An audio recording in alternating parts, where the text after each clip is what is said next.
The Detroit Pistons are on an 8-game losing streak, but they have been missing a ton of their guys. Should injuries be used as an excuse during this 8-game losing streak? We're going to talk about that in today's episode of Locked On Pistons podcast. You are Locked On Pistons, your daily Detroit Pistons podcast. Part of the Locked On Podcast Network, your team every day.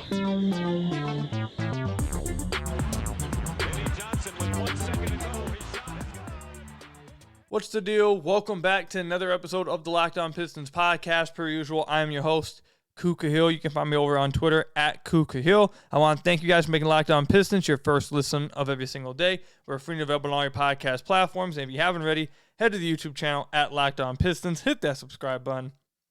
Or leave us a 5-star review on whatever podcast platform you're listening to this on. That's another great way to support the podcast. And today's episode is brought to you by FanDuel. Make every moment more. Right now, new customers get $150 in bonus bets with any winning $5 moneyline bet. That's $150 if your team wins. Visit FanDuel.com/lockedon today to get started. So I want to apologize for not having an episode after the last game. You guys can probably hear it in my voice right now. I'm not 100%. I'm feeling pretty sick. Me and my wife have gotten really sick. So that's why I didn't have an episode after the last game. Now I apologize if my voice sounds a little off for this podcast. I apologize in advance. But I've seen the Pistons community kind of start to lose it. The Pistons are on an 8-game losing streak. So now all the fans and everyone's kind of losing it. Everyone's kind of pressing the panic button. Everyone's like, it's over with. It's spiraling out of control. This season's doomed. So in today's podcast, I'm going to talk about, in this order, are injuries an excuse? What this team's plan is for this year? And has Cade Cunningham been good enough? So stay tuned for all that. But first, we'll talk about the injuries. So the Pistons are on an 8-game losing streak. No shocker to anybody. They are without Bojan Bogdanovic. They are without Monte Morris. They are without Jalen Duren. They have been without Isaiah Livers. They have been without Joe Harris. They were without Alec Burks for a good chunk. They were without Jaden Ivey for a good chunk. So should injuries be used as an excuse? Yes and no. This is the thing. I know people, Monty Williams, that is, keeps saying that he doesn't want to use injuries as an excuse. And the players should not. The players that are out there on the court 100% should not be using it as an excuse. And I really am not using it as a full-on excuse. But I think it would be like you're kind of acting blind if you were to act like, now if it was just Bojan, no. If it was just Bojan and Monte, no. If it was just Monte and Burks, no. If it was just those guys, okay, no. But when you're missing Bojan, Monte, Burks, Jaden Ivey, Jalen Duren, Isaiah Livers, Joe Harris, like these are at least 5 to 6 guys that were going to be in your rotation. They're all just gone. All of them. They just weren't playing. A few, okay. More than half of your rotation, that's going to hurt. It's going to hurt, no matter what anyone tries to twist around about it. The fact that Pistons have had to play Jared Rhoden so many minutes. They've had to play Stanley Umude so many minutes. Like the fact they've had to play these guys, James Wiseman. In fact, James Wiseman's having to play minutes. Like that stuff is a trickle effect that hurts the team. And the fact that all of them are having to play together is hurting them. It's serious. I'm not even going to say it's an excuse. It's a good explanation for some things that have went wrong with the Pistons, okay? So I won't say an excuse, but a fair reason for some of it. For the other half, I would say no, it's not an excuse. Because there's at least 2 to 3 games. The Portland Trailblazers game was definitely one of them. They had a lead late against the Warriors. They had a lead in the second half against the 76ers. They had a lead late against the Bucks after Giannis went out. Like, those are 4 games right there that the Detroit Pistons could have won. They also went against a shorthanded Pelicans team without Zion or Brandon Ingram. They went against the Suns team that didn't have Bradley Beal or Devin Booker. So it's not like the Pistons have not had chances in these games. They should have won the game against Trailblazers. They should have won the game against the Warriors. They should have won the game against the Bucks. They could have won the game against the Sixers. Like, these are games they could have won. And some of them they should have won, whether they were injured or not. And that falls on the guys that are on the court. And it's okay to say that these guys on the court need to be better. They need to be better. The one area that they absolutely need to be better in is turn the ball over. They cannot continue to turn the ball over how they are, whether it's with Bojan on the floor, Monte on the floor, Livers on the floor, Duren's on the floor. Like, they cannot turn the ball over this much and expect to win with anyone on the floor. It's not going to happen. Cade's averaging a career-high 4.9 turnovers. Isaiah Stewart's averaging a career-high 2.4 turnovers. Jalen Duren's averaging a career-high 2.8 turnovers. Ausar Thompson's averaging 2.2 turnovers. You are not going to succeed in the league, in the NBA, if 4 of your starters are averaging 2+ turnovers a game. It's not going to happen. It's not going to happen when 3 of your starters are averaging a career high in turnovers. It's not going to happen. You're not going to win when your team is second in the NBA in most turnovers per game. It's not going to happen. You are not going to win the NBA when you are giving up the most points in the entire NBA in points off turnovers at 22.2 points a game. You are not going to win that way. So the main reason why the Pistons have been losing is because of turnovers. They need to take care of the basketball. And if you watch some of those games I just pointed out, against the Trailblazers, the Warriors, the Bucks, the key reason why they started falling apart, they started turning the ball over at worst possible times. And the team got on a run, started getting things going, and the next thing you know, the Pistons lose the game. If the Pistons take care of the ball, if they cut their turnovers down by a third, heck, even by a quarter, they probably have 2 to 3 more wins right now. So that is the main reason why I feel like they are losing these games, and then why they're on an 8-game losing streak. Cade can't turn the ball over this much. Cade Cunningham has to be better. Jalen Duren cannot turn the ball over 2.8 times a game. He has to be better. Stu, for as low usage as he is, cannot be averaging 2.4 turnovers. That just cannot happen. Ausar Thompson has to slow down and not turn the ball over as much. And I don't know what injury or how, people coming back from injuries is that has nothing to do with injuries. Everyone keeps saying Monte Morris is going to come slow it down when you start him next to Cade. Killian's starting next to Cade, and he's averaging less than a turnover a game. How much better is Monte going to do? That's not on anyone else but these guys. These guys need to stop turning the ball over. These guys need to make better decisions with the ball. That's just what has to happen. That is the main reason why the Pistons are losing these games. And we'll get into this a little bit more in the second segment. But the Pistons are starting right now, and the whole message has been defense, defense, defense. And they're starting what's supposed to be, not right now anymore because Duren's been hurt and he's been out. But when Duren was healthy, they were starting a defensive first lineup with Cade, Killian, Ausar, Stu, and Duren. And their defensive, I saw someone tweet this out earlier, that starter's defensive rating is at 17th in the NBA. If you took the starter's defensive rating, it's 17th in the NBA. We'll dive into this more later.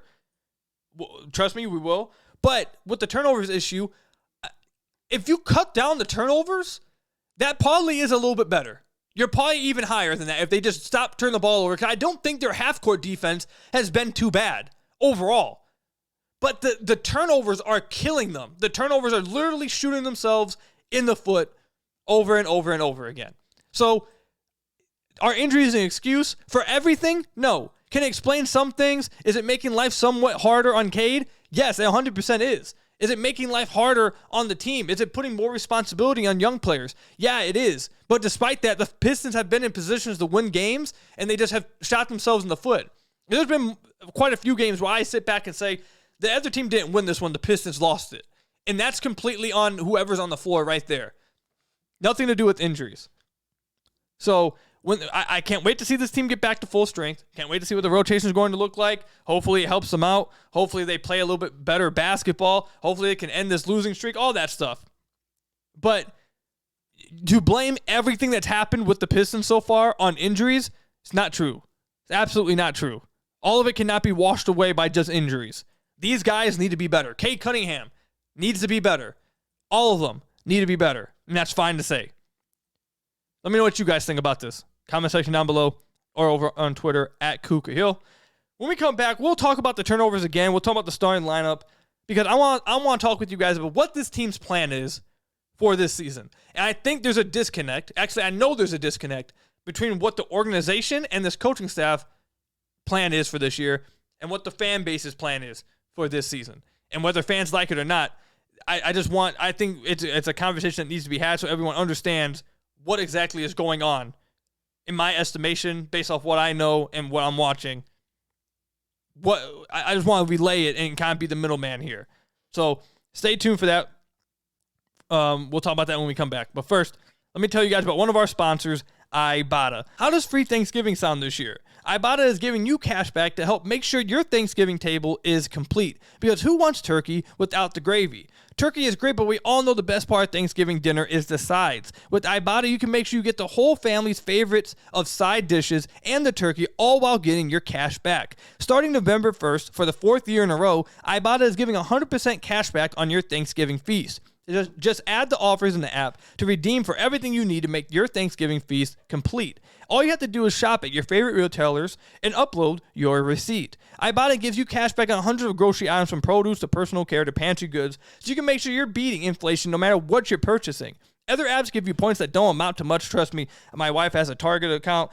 There's all kinds of little rewards that my wife has, and they don't give you cash back. They give you a bunch of points that like you can't really use. But with Ibotta, it gives you cash back and you can spend on whatever. You can also earn cash back on hundreds of online brands and retailers too when you start with Ibotta, including Lowe's, Macy's, Sephora, Best Buy, and more. Download the Ibotta app now and use code LOCKED to get 100% cash back on your first Thanksgiving dinner starting November 1st. Just go to the App Store or Google Play Store and download the free Ibotta app and use code LOCKED. That's IBOTTA in the Google Play or App Store and use code LOCKED with Ibotta.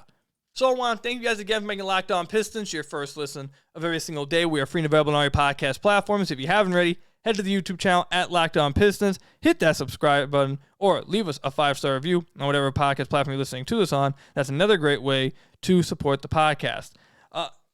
Let's get into it, man. What's this team's plan? There's so many different ways to go about this, and as I've seen, there's almost no calm way of talking about this because everyone's so on edge right now. Everyone in the Pistons community is just ready to spaz on everybody and lose it on anyone and give up on this team and stop caring about this team and you know, this season's a failure, this rebuild's a failure, all this stuff. I need everyone just to take a breath. I need everyone to just relax and calm down. First thing is, we are only 11 games into the NBA season. The NBA season is 82 games long. And I hate to do this. I'm not saying this is what's going to happen for the Pistons. I'm simply just bringing it up to show that an 82-game season is a very long season. The Detroit Pistons in the first year SVG took over, they were 5-23. And everyone remembers how after they dropped Josh Smith, they completely turned their season around. Before Brandon Jennings got hurt, there was talk about them getting into the playoffs after a 5-23 start. That's not to say this team is going to do that. It's to say that an 82-game season is very, very long. And 11 games is nowhere near enough to be writing final conclusions on a team, to be marking a team dead, to be saying nothing can change moving forward, you can't do anything. Like, we are still very early into the NBA season. Everyone needs to just relax and consider that and understand that. That's first. Now, moving into what this team's plan is. If you guys remember, before the season started, right before the first NBA regular season game, we came on here and we talked about what the Pistons starting lineup was going to be. We speculated that it was going to be the one that we've seen because we saw it in the preseason. It looked clear that they didn't want to start Jaden Ivey. So we had already talked about how, hey, it's probably going to be Cade, Killian, Hasar, Stu, and Duren. And on that podcast, I told you guys, we had a full-on talk about what would be the best to maximize this team this year. And for those of you guys who are my everyday listeners, you guys remember, I said, for this year, to maximize the most wins, the personnel that you have suggests you need to go more offensive. Because if you go, and remember, we brought up the defensive and offensive ratings from last year. They were both towards the bottom of the NBA. I believe defensive rating last year was 29th. Offensive rating, you were like 27th or 28th. I said that if you went with that full defensive lineup, with just those 5 guys, and then, played a rotation around it, you maybe could go, and this was what I took a guess on. I said you maybe could go from 29th in the NBA defensively to slightly below average. You can be like a slightly below average defense.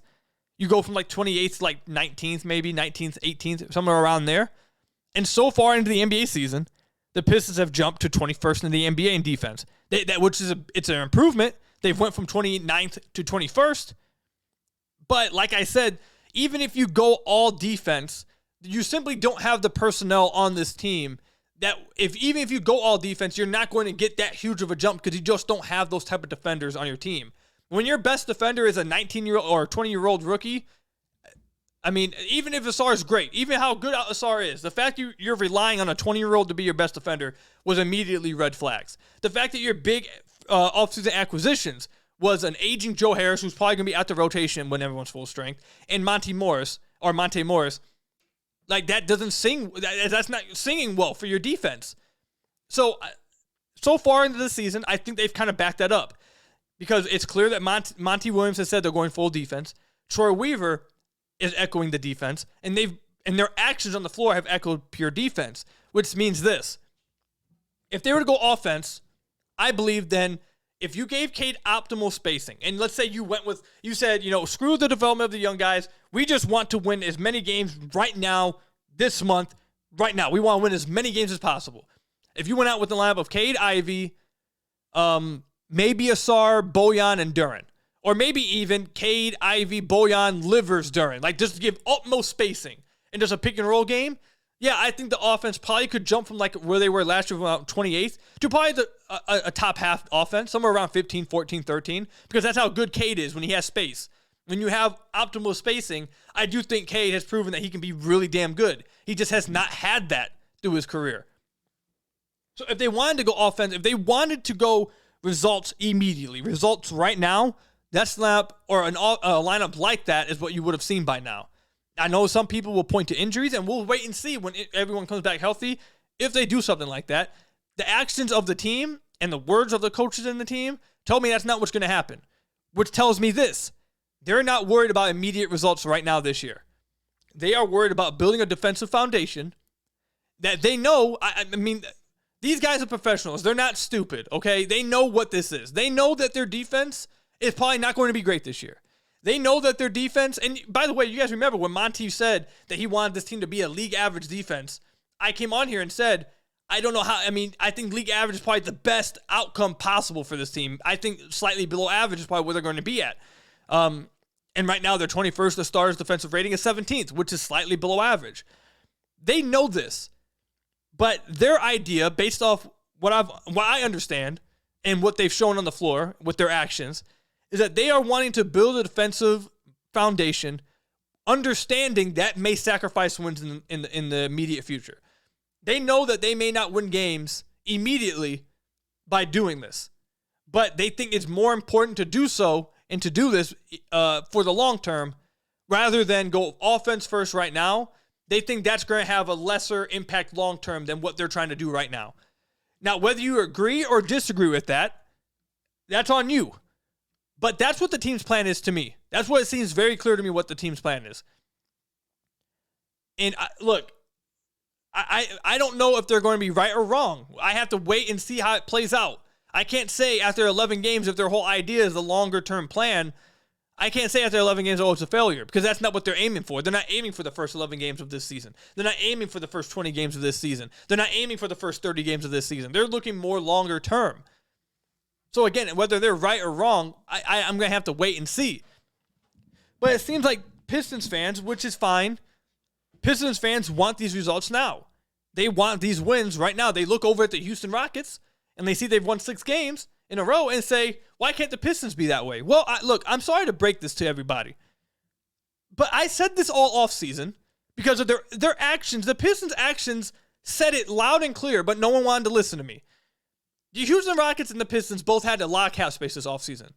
One team went out and spent $62 million on some veterans that would help them win immediately. The other team took on an expiring contract for an aging player who hasn't been good for a second-round pick, and then another guy with a second-round pick.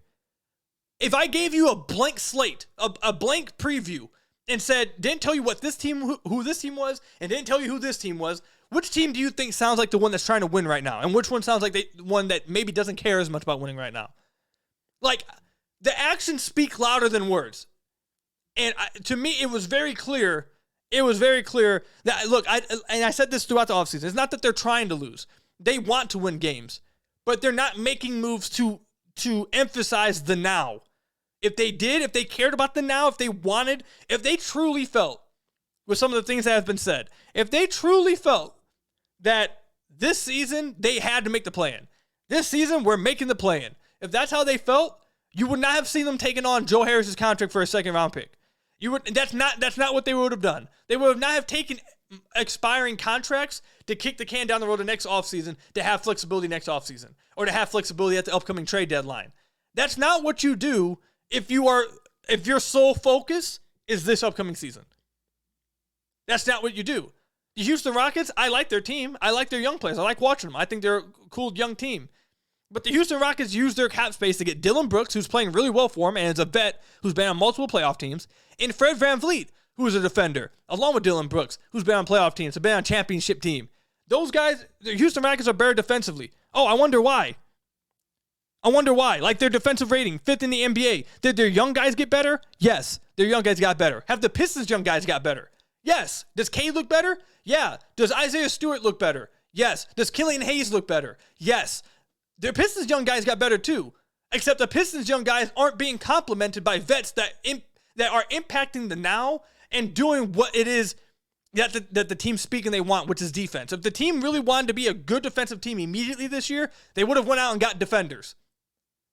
The Pistons young guys have gotten better just like the Houston Rockets young guys have gotten better, except the Houston Rockets young guys are being complemented by defenders, legit defenders who have been on playoff teams, impact players who have been on championship teams in Fred VanVleet and Dillon Brooks. Meanwhile, the Pistons are playing Jared Rhoden and Stanley Umude because of injuries, obviously, but even the guys that are coming back, they're not great defenders. So, does this team need to win more? Yes. Could they have won more games despite all that? Yes, like these guys need to play better. That's also just a simple case of it as well. Like the players that are on the roster right now have had chances to close out and get wins.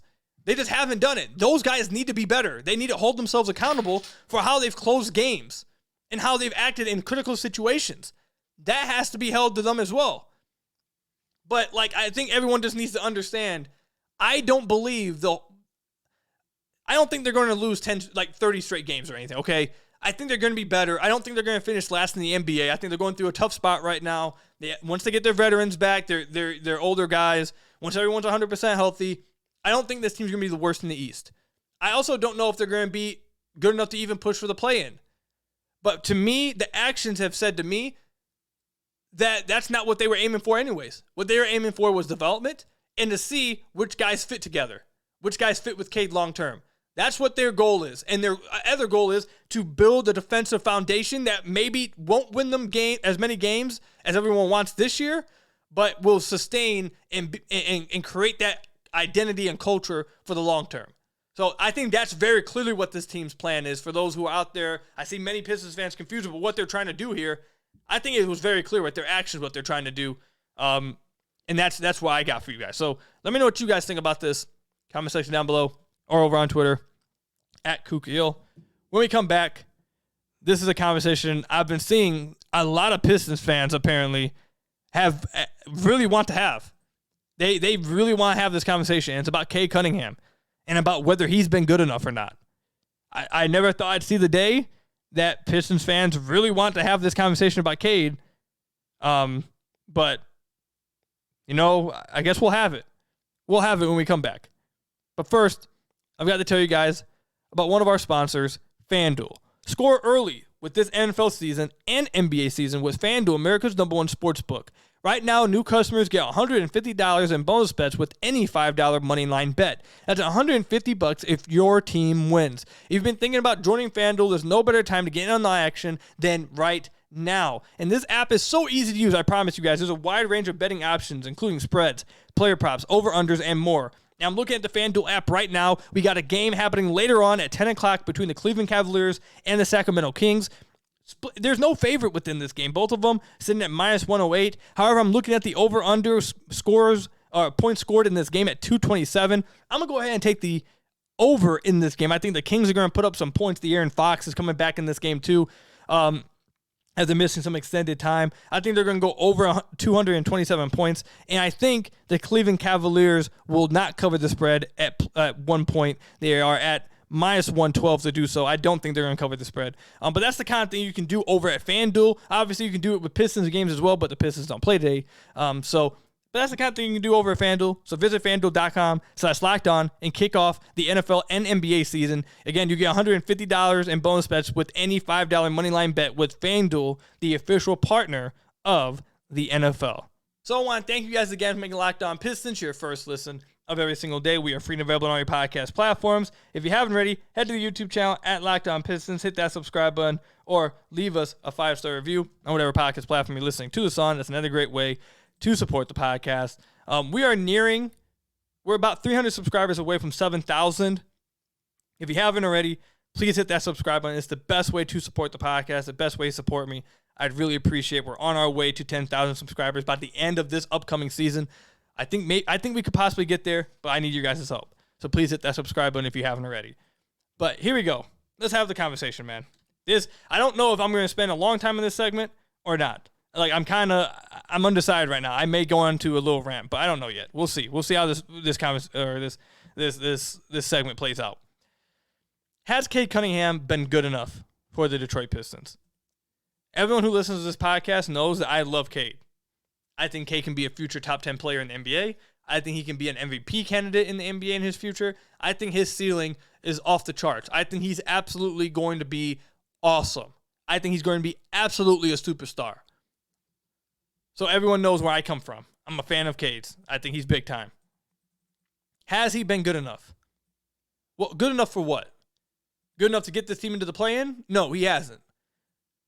Has he been good enough? What's the standards we're using it for? Because this past game against the Chicago Bulls, I thought Cade was truly bad. I thought this game against the Bulls, he had a very bad game. And I thought in this game, he actually did. I know there's been some Pistons fans who overreact and try blaming everything on Cade, and freaking out. I haven't agreed with that. But I thought this past game against the Bulls, I did think that this one, he actually did hurt the team. And I thought he was actively holding the team back in this past game. It happens. It's an 82-game season. He'll probably have another one of these games. LeBron has these games. Steph Curry will have these games. Everyone has a game, or everyone has games where they just don't have it, and they have a truly bad game.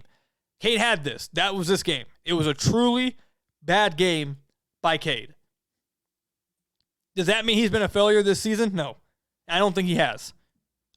Before that this past game against the Bulls, through 10 games, he was averaging 24 points a game, 7.1 assists, 3.7 rebounds, 42% from the floor, 31% from deep on 6.6 attempts, and averaging 4.6 free throws, shooting 87% from the line. Is that perfect? No. But at the end of the season, if you came up to me and said Cade averaged 24 points a game, 7 assists, almost 4 rebounds a game, he shot 42% from the floor, 32% from deep, and 87% from the free throw line, if you told me that at the end of the year, I probably would have said, okay, that's about in line with what I probably expected from him. That's right in line. I probably would have liked the efficiency to be a little bit higher. But overall, that would be close to what I expected from him this past season.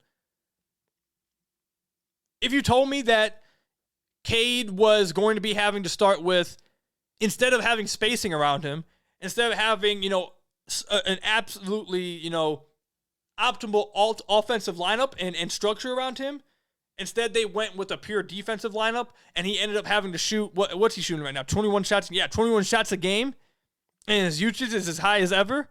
If you told me that, then I probably would then say to you, oh, well, that makes sense why his usage was high. Or that's why he wasn't as efficient, I should say. Oh, that makes sense. That's why he wasn't as efficient. He had a lot of the offensive burden, and they wanted to go more defense. That's what I would say. And that's what's happening right now. That is exactly what's happening right now with Cade. If the team, if Cade was out here running with Bojan in the starting line, now he's been hurt, and when he gets back, I think it's going to help. But if Cade was out there running with Bojan and Jaden Ivey, and maybe even like without Stu on the floor and had a Sar instead, like or if you had without Stu or a Sar, maybe you had Livers or someone who could space the floor, and then Duren, Cade's efficiency would go way up. It's just clear as day. Now, the three-point shooting, the first 6 games, he was hovering around, 37, 38% from deep. This last 5 games, he's, shooting 14%, 19%, somewhere around there. So, he's probably in between there. That's kind of streaks you go through as a shooter. You'll have super hot streaks, and then you'll have super cold streaks, and you're usually, what you actually are is probably somewhere in the middle. So, I'd assume at this point, now, catch and shoot-wise, he's been a good three-point shooter. He's been good on catch and shoot. But pull-up shooting, I'd say he's probably in between there. He's probably like a 32% three-point shooter on pull-ups, I think. That's why I think he's somewhere in between there. He's just on a cold streak after having a really high streak to start the year. But, like, he has a 46% two-point percentage right now. That almost entirely I would blame on the fact that he hasn't had good spacing. He hasn't been able to get to the rim consistently. He hasn't gotten clean looks around the rim because so many people are helping off aggressively at the nail. The nail is help defense at the wing. So, like, if the guy, let's say Cade had the ball on the left wing, he goes to drive middle, and let's say Killian Hayes is on the right wing, Killian Hayes' defender is at the high post digging in, trying to swipe and take away the drive. Some guys get aggressive nail help. Some guys don't as much. So, usually, if you have a spacer or a guy that someone's scared to leave, you won't have as much help on the nail. So now you can get easier driving lanes. You can get to your shot better. If you have someone like a Killian Hayes or someone like an Isaiah Stewart or someone like a Sar Thompson that teams are willing to give, they'll play aggressive off the nail to take a drive away from Cade. So that's what's happening. Cade's seeing a lot of defense. He's seeing a lot of help come his way.